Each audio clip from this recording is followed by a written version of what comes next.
তো বন্ধুরা, আজকে অনেক দিন পর একটা সুন্দর টপিক নিয়ে আসলাম তোমাদের সামনে।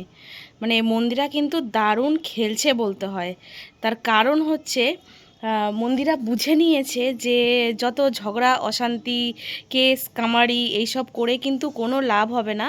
তার কারণ হচ্ছে এইসব করা মানে একটা ঝুট ঝামেলা হেনা তেনা এসব ক্রিয়েট করা। কিন্তু যদি ভিডিও করে তার রিপ্লাইয়ে কিছু বলা যায় তাহলে কিন্তু সেটা অনেকটা বেটার হবে। তার কারণ হচ্ছে তাতে কিছু ভিউজ হবে, কিছু ইনকাম করা যাবে। আমাদের ম্যান্ডি রানী কিন্তু ভীষণ পরিমাণে চালাক বলতে হয়, ভীষণ পরিমাণে। আমি তো জাস্ট ভিডিওটা নামাচ্ছি যে আমি তার আগে কিছু ভিডিও দেখেছিলাম।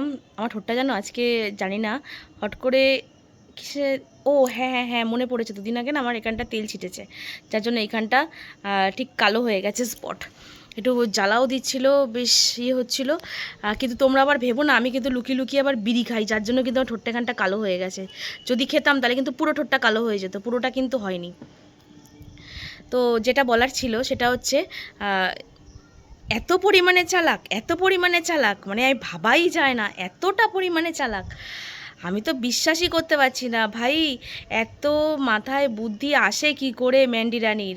আমি তো ভেবেই অবাক হয়ে গেছি। কিন্তু বলতে হবে, একটা 4.5 লাখ ফ্যামিলির, 4.5 লাখ সাবস্ক্রাইবারের চ্যানেলের যে মালকিন, তার মাথায় এতটা বুদ্ধি হওয়াটা স্বাভাবিক। এটা স্বাভাবিক ব্যাপার, কোনো কিছু না ভুল, এটা স্বাভাবিক। চলো আবার আসছি পরে।